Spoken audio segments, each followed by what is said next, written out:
kukuha ako ng pataba. Mga sunflower, mga dahon ng sunflower. Kasi magta-transplant ako ng mga kalamansi galing sa Abra.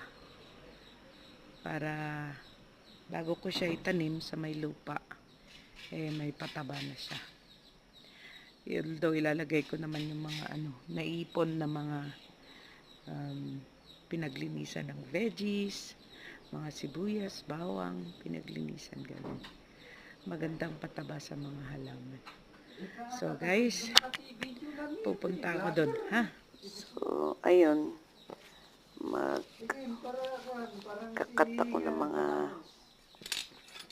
sunflower leaves. Kasama na rin yung mga stock niya, kaya lang kailangan yung mga soft lang. Di na pwede yung mga matitigas kasi tutubo yun sa ilalim ng lupa. So, ayan na guys, andun na.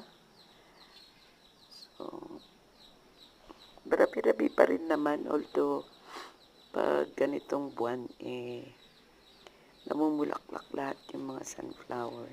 Tapos matutuyo na. Tuluyan na yan hanggang summer. Tapos dadami na lang ulit yan, tutubo pag tag-ulan. So, ito na. Ang susunod na gagawin natin is tatarin natin to ng maliliit para magkasya dun sa butas. Kasi pag garden, pag flat bed na garden, pwedeng hindi natatatarin to. Ibabaon lang sa ilalim ng mga lupa na diretso. Kaso butas-butas ang gagawin natin kasi magta-transplant nga lang ng mga kalamansi. So, ayan.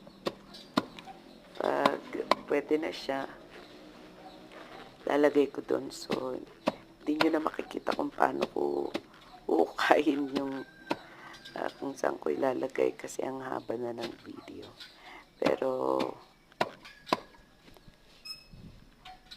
ayan. Kasi galing sa malaking timba yung kalamansi, napapansin ko hindi na siya masyadong lumalaki kasi limited na yung space. Although yung ibang mga kalamansi is mga bonsai, mga dwarf kalamansi na maliliit pa lang namumunga na.